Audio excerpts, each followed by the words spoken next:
Well, the CIAA is the first and continues to be the proudest historically black college university athletic conference in the nation. The oldest African American intercollegiate conference. Playing in the CIAA, I played just against the best competition I would have considered. It was a place, a haven for African American athletes who were not afforded the opportunity to go to white universities at that time.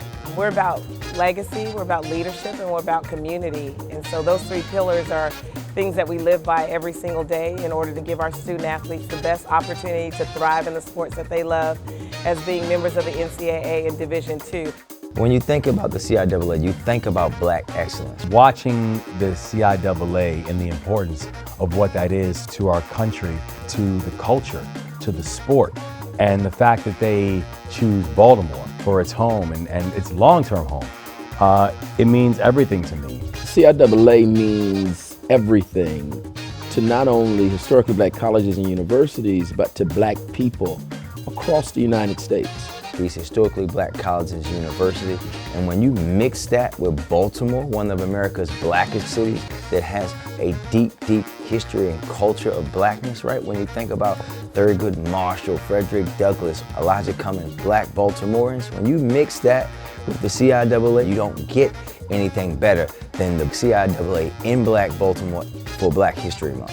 We're coming back to our roots. We were here over 50 years ago, and it's great to be back in the city of Baltimore to see the excitement, the restaurants, the hotels, and so much history that's here. Anytime we go into a city, that partnership is critical to how we survive and how we tell our stories. So if you think about legacy just here in the city of Baltimore, in the history, the black culture, the music and arts, that's what we're about too. Again, the basketball is the center of what we do, but the culture and the legacy of this community allows us to share the culture and the history of our community in HBCUs. And it means a lot to me, both as the state's governor, but also just a fan of the teams, a fan of the sport, and also a fan of HBCUs, because I know what an amazing contribution that they continue to make to our society.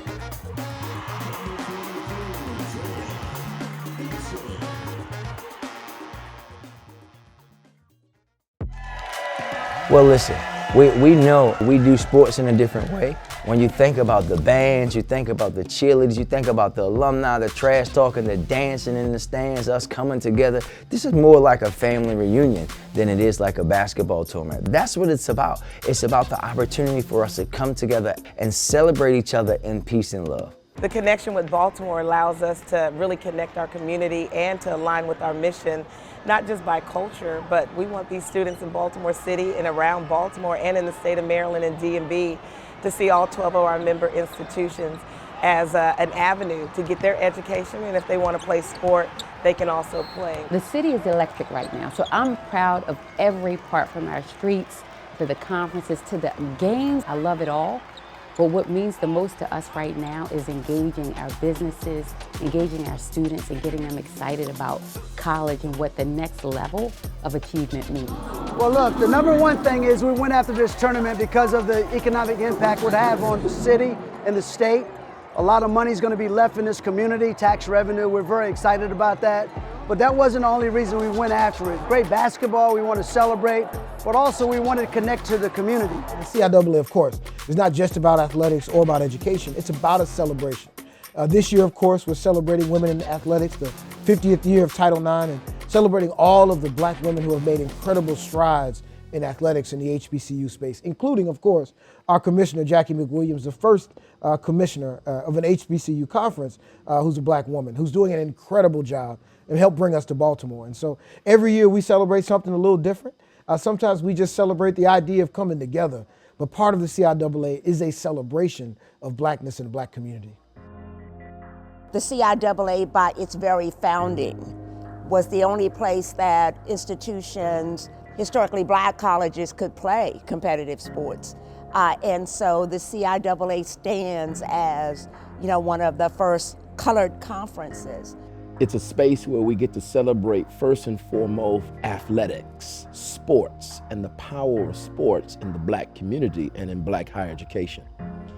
But beyond the sport, it also allows us to celebrate the uniqueness of our people, to be what others sometimes think we can't be, which is to gather, to celebrate success, to cry when you sometimes lose, but to come together and understand that this year might not be yours, but this year is somebody's who worked just as hard as you, who was able to score a basket at the right time. The John McClendon Hall of Fame, Coach McClendon, well known. You know, he is just the epitome of what it is to coach and develop talent. And so when I think about what the CIAA has done on that front, sports was critical in the advancing of race relations in the U.S. Historically Black colleges and universities and their positioning is best said by one of my colleagues, President Makola Abdullah of Virginia State University. He always reminds us that HBCUs are the first diversity, equity, and inclusion opportunity and project of the United States of America coming out of a post-civil rights era. If it was not for historically Black colleges and universities, you would not have the continued survival of the freedom fight for people of color, not just in the United States, but across the world. Because the world sends its people of color to HBCUs to continue to inspire them to grow and to advocate for change.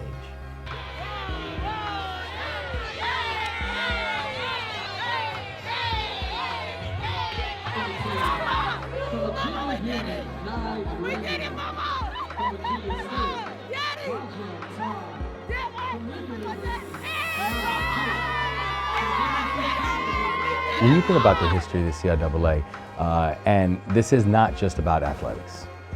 We have a long and a thriving and a beautiful legacy of athletic contributions, but really what the CIAA is producing is leaders, right? It's producing leaders who are impacting our community and impacting our society in a multitude of different ways, whether they be in the business world, whether they be in science, whether they be in government, whether they be in education, whether they be in health. No matter what it is, you are seeing how this rich legacy is touching on so many different aspects in people in our lives. And so you know how, especially for these student athletes, where they're coming in and they're getting a great athletic journey, and they're part of a great athletic pathway. But really the thing that they're also getting is the education, leadership skills, and networking that is then going to help set them up for the rest of their life, which is going to end up helping out our entire society and our entire community as they continue to contribute in the way that they will.